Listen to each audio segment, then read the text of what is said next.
अब हम अपनी एक्सरसाइज नंबर 1.1 स्टार्ट कर रहे हैं।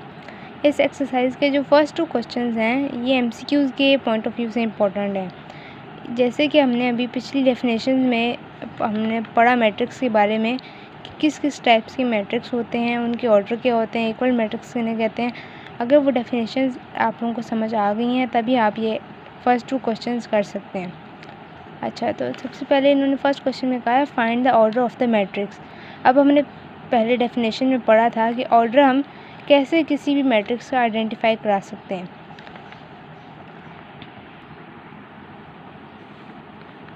तो हमने सबसे पहले हमें 2 चीज़ रिक्वायर्ड होती हैं ऑर्डर को आइडेंटिफाई करने के लिए, एक तो number of rows and number of columns. अब हमने देखना है कि अगर इस मैट्रिक्स की नंबर ऑफ़ रोज़ और नंबर ऑफ़ कॉलम्स दोनों इक्वल हैं तो इसका ऑर्डर होगा 2/2। इस नंबर ऑफ़ रोज़ कितनी हैं 1 and 2, 1 and 2 and number of columns 1 and 2। ठीक है, तो इसका ऑर्डर क्या हुआ 2/2। इसी तरह सेकंड मैट्रिक्स बी मैट्रिक्स का भी ऑर्डर यही है। रोज़ कितनी हैं 2, कॉलम्स भी 2, ऑर्डर क्या हुआ 2/2। अब हमारे पास ये सी मैट्रिक्स है, इसमें नंबर ऑफ़ रोज़ कितनी है 1 एंड नंबर ऑफ़ कॉलम्स 2। तो number of rows and number of columns, पहले नंबर ऑफ़ रोज़ लिखनी है कितनी है 1, नंबर ऑफ़ कॉलम्स 2। तो इस सी मैट्रिक्स का ऑर्डर हुआ 1/2। इसी तरह बाकी मैट्रिक्स से भी हम इसी तरह ऑर्डर फाइंड करेंगे।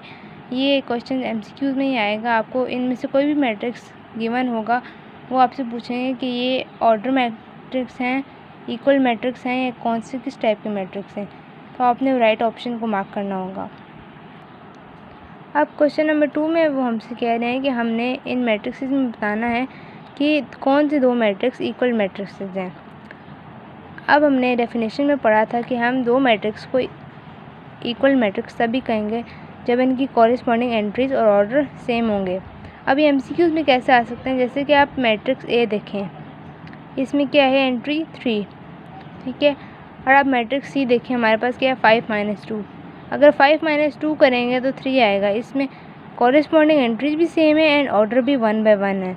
तो इस तरह आपको ये 2 मैट्रिक्स दिए जा सकते हैं। वो पूछेंगे ये इक्वल मैट्रिक्स है, ऑर्डर मैट्रिक्स है या कॉलम मैट्रिक्स, या आगे वो हम पढ़ेंगे और टाइप्स कौन सी होती हैं। तो ये क्या होंगे, दोनों मैट्रिक्स इक्वल मैट्रिक्स होंगे। अब मैट्रिक्स बी में क्या है, हमारे पास ऑर्डर 1/2, ठीक है। 1/2 ऑर्डर और एंट्रीज़ के हैं 3 and 5।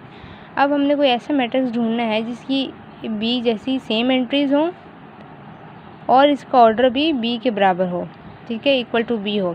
तो ये आई हमारे पास एक ऐसा मैट्रिक्स है जिसकी एंट्रीज भी सेम है 3 and 5, 3 + 2 5 हो जाएगा और ऑर्डर भी इन दोनों का सेम है, ठीक है। तो ये दोनों मैट्रिक्स भी इक्वल मैट्रिक्स हुए।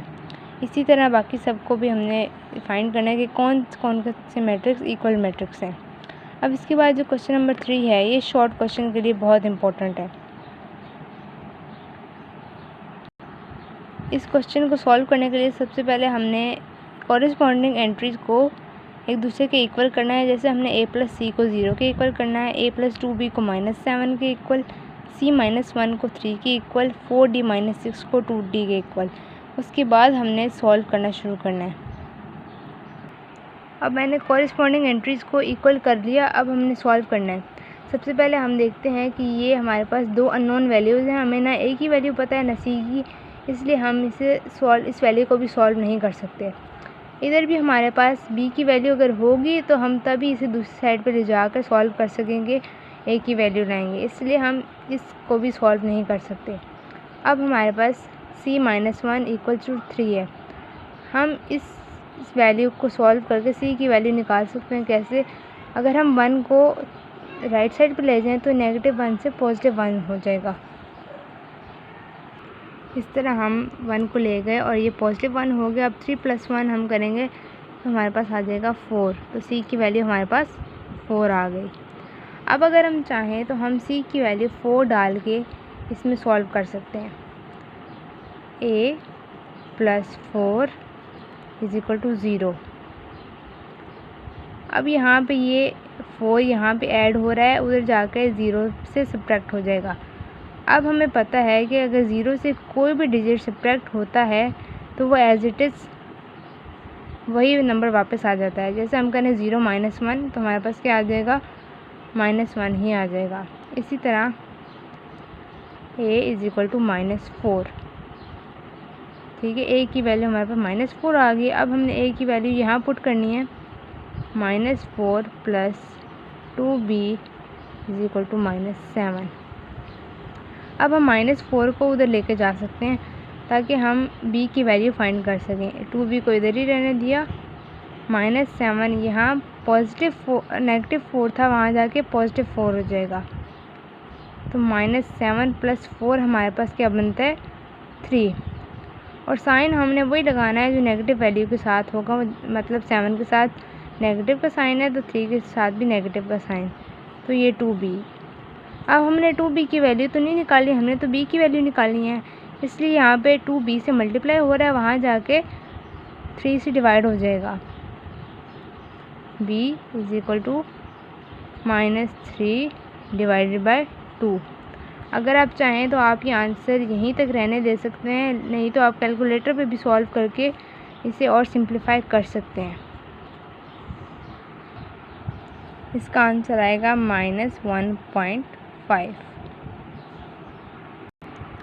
अब ये एक वैल्यू रह गई, हमने अब फाइंड करनी है d की वैल्यू।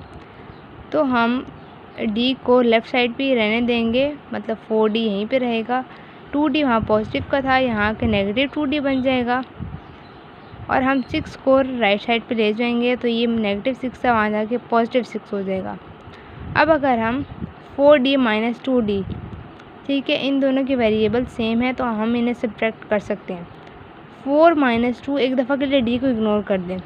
4 - 2 हमारे पास क्या होगा, 2, और d को हम दोनों में क्योंकि सेम था इसलिए हम यहाँ पर d लिख देंगे और 6 एज इट इज़। अब क्या करना है, हमने d की वैल्यू फाइंड करने के लिए 2 यहाँ पे d से मल्टीप्लाई हो रहा है, दूसरी साइड पे जाकर 6 से डिवाइड हो जाएगा। d = 6 / 2। अगर हम इसकी कटिंग करें, 2 × 1 = 2, 2 × 3 = 6, तो d की वैल्यू हमारे पास क्या आ गई, 3। तो ये हमारा एक्सरसाइज 1.1 सॉल्व हो गई है।